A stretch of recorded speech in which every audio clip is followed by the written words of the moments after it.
જય જય શ્રી રામ। ગઢસીસા ગામની બધા જ જ્ઞાતિ જાતિ સમાજના ઉપસ્થિત બંધુ ભગિની, રાષ્ટ્રીય સ્વયંસેવક સંઘના અમારા વિભાગના સંચાલક હિંમતસિંહજી અને સામાજિક સમરસતાનું કામ જોતા અમારા જતીનભાઈ, ગઢસીસા અને તાલુકા અને કચ્છના સૌ કાર્યકર્તા બંધુઓ, આજનો દિવસ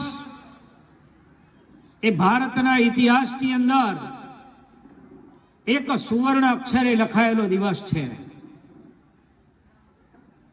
એ પોષ સુદ બારસ 2024ની સાલ 22મી જાન્યુઆરી ના દિવસે ભગવાન રામ અયોધ્યાની એમની જન્મભૂમિ ઉપર પુનઃ પ્રતિષ્ઠિત થયા હતા। એ દિવસ એટલે ભગવાન રામના એ રામલલ્લાના બાળ સ્વરૂપની મૂર્તિનો પ્રાણ પ્રતિષ્ઠાનો દિવસ। એ દિવસે સમગ્ર દેશની અંદર નહીં પણ દુનિયામાં વસતા બધા જ હિન્દુઓના ઘરે ઘરે ભગવાન રામ એમના હૃદયમાં પહોંચ્યા હતા। હિન્દુ સમાજની અંદર એક આનંદની લહેરો ઉઠી હતી।